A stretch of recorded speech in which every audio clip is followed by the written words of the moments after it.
Bonsoir à tous.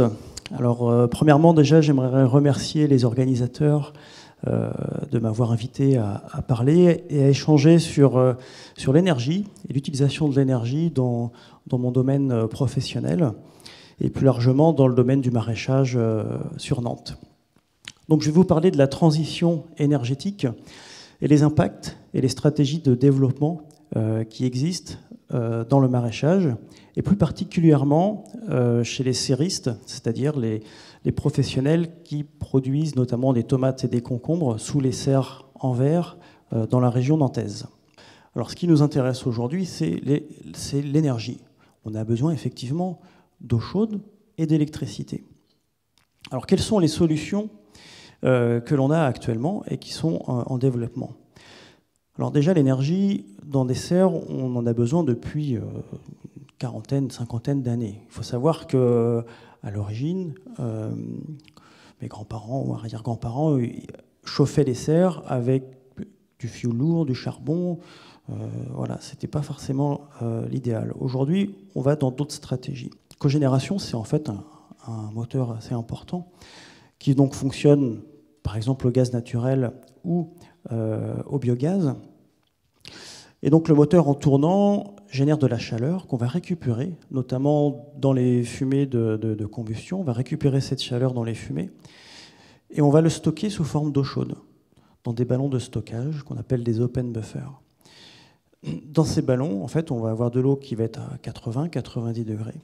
Et lorsque dans la serre, nous avons besoin d'apporter de la chaleur pour activer les plantes, par exemple, eh bien, on va prélever cette eau chaude, on va la faire passer dans la serre pour réchauffer le climat.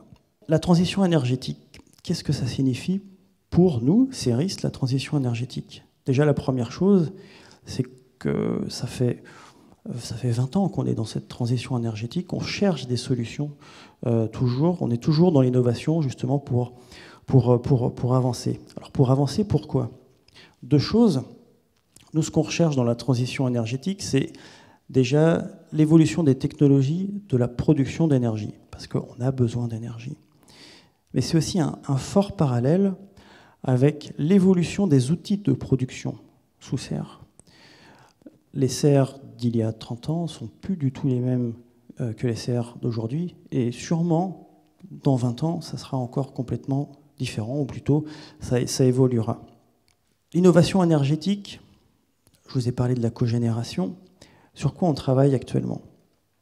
Alors, il y a un certain nombre de sujets, mais je vais en prendre un. Sur une ressource naturelle, on va produire de l'eau chaude et de l'électricité avec du soleil. Le soleil, on l'utilise déjà, mais on aimerait aller beaucoup plus loin. Et là, il y a des technologies qui existent, qui sont en cours de développement, et sur lesquelles on travaille. Alors, par exemple, produire de l'eau chaude, on peut le faire par concentration solaire, c'est quelque chose qu'on essaye de voir de très près. Produire de l'électricité aussi avec des panneaux solaires. Là, il y a une belle photo avec des serres, justement, avec des panneaux solaires dessus. Ça marche. Dans la région, il y a une serre, notamment, avec des panneaux solaires dessus. Ça pose quelques problématiques, quand même. C'est que les plantes, elles ont besoin de soleil. Les panneaux solaires ont besoin de soleil, donc à un moment donné, cette énergie, elle est partagée entre de l'électricité ou des légumes. Si on a besoin de mettre de l'air plus frais dans la serre, eh bien, on a ce qu'on appelle des corridors climatiques dans lesquels on va mélanger l'air chaud qui est dans la serre avec un peu d'air frais qui est à l'extérieur. On va le mélanger et on va économiser justement des calories de cette manière-là. Donc ça, c'est d'un point de vue climatique. Un autre intérêt, c'est que si on n'a pas de fenêtre, on empêche les insectes qui sont à l'extérieur de rentrer dans la serre. Donc également, on protège d'un point de vue sanitaire nos plantes et notre production. Quel est notre objectif aujourd'hui en finalité et vers quoi on tend? Vers quoi on tend, c'est finalement, on est capable, on a besoin d'énergie, on est capable d'en produire.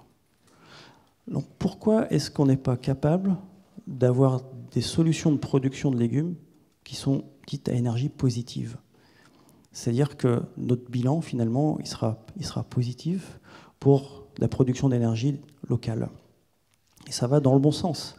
Ça va dans le bon sens d'un point de vue social, d'un point de vue économique aussi, parce qu'on crée de la valeur, on crée des emplois. Et puis d'un point de vue sanitaire, l'arrêt de l'utilisation des pesticides notamment est lié à ces technologies, est lié à cette utilisation d'outils, de production de chaleur et de gestion, de meilleure gestion de chaleur. Et d'autant plus si on peut utiliser des énergies renouvelables ou un mix énergétique avec d'énergie renouvelable ou d'autres types d'énergie. L'objectif, c'est de tendre vers cette transition. Et donc, nous, maraîchers, mon entreprise et les autres entreprises serristes notamment, on est complètement inscrits dans cette dynamique, dans cette action. Et voilà, on est ouvert même à être des sites pilotes, etc., comme on le fait aujourd'hui depuis 20 ans. Voilà, je vous remercie.